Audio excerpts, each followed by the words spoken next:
오늘 아침 신문 시작합니다. 비상계엄 사태와 탄핵 정국 속에 군 기능 일부가 마비됐다는 기사 먼저 보겠습니다. 네, 조선일보입니다.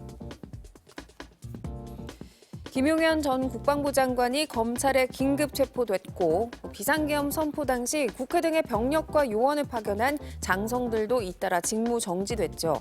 이 수방사와 전 평시 대북 작전의 핵심 역할을 맡는 특전사와 방첩사 수뇌부가 사실상 공백 상태에 놓인 건데 더 많은 현역 군인이 수사 대상에 오를 거라는 전망까지 나옵니다. 군 안팎에서는 이번 계엄으로 안보 기능이 일부 마비됐다는 말도 나온다고 신문은 전했는데요. 계엄 선포 이후 병력 이동으로 인한 오해를 살까 우려해 합동참모본부가 부대 이동 명령에 소극적이어서 여단급 이상 대규모 훈련이 어렵다는 거고요. 해병대 주일석 신임사령관은 지난 7일 서북도서를 방문하려다 취소했는데 헬기 사용이 부담된 데 따른 것으로 전해졌습니다. 다음은 한국경제 보겠습니다. 탄핵 정국으로 국회 법안 심의가 사실상 중단되면서 각종 경제, 민생 법안 처리도 멈췄습니다. 국회 산자중기위는 오늘 법안 심사 소위를 열고 반도체 특별법 등을 논의할 계획이었지만 어제까지 논의 안건조차 정하지 못했고요. 금투세 폐지, 가상자산 과세 유예 등의 경제 법안 처리도 미뤄지고 있습니다. 상속세 최고세율 인하와 공제폭 확대 여부에 대한 여야 논의도 진행되지 않으면서 정부가 예고한 상속세 완화 자체가 이루어지지 않을 가능성이 높고요. 여야가 합의하거나 이견이 크지 않은 안전진단 폐지 등 재건축 규제 완화, 인공지능 기본법 제정, 단톡법 폐지 등은 추가 입법 절차를 밟지 못하고 있다고 신문은 전했습니다.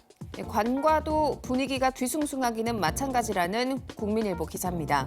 경제부처 중 맏형격인 기획재정부 직원들은 통상적인 업무는 수행하지만 내년도 경제정책 방향이나 예산안 등 국가의 굵직한 업무 처리에 힘이 실리지 않고 있고요.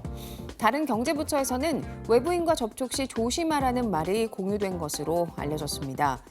오래전 일정이 확정된 행사 관련 업무조차 계속 진행해야 하는지 눈치를 보는 실정이라는데요.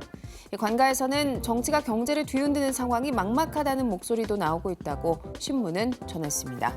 같은 신문 기사 하나 더 보겠습니다. 지난 7일 대통령 탄핵 촉구 집회에 예상보다 많은 인파가 몰리면서 통신 장애가 발생했는데요. 몇 시간 동안 통화가 안 되거나 인터넷 서비스 이용이 어려웠습니다. 통신업계는 집회와 시위가 연말 연시까지 이어질 것으로 보고 대책 마련에 나섰는데요. 인파 운집이 예상되는 지역에 이동 기지국을 배치하고 기지국 용량을 늘리기로 했고요. 네이버와 카카오는 트래픽 폭증에 대비해 서버 확충 작업에 착수했고 특별 모니터링 기관도 지정했습니다. 끝으로 중앙일보입니다.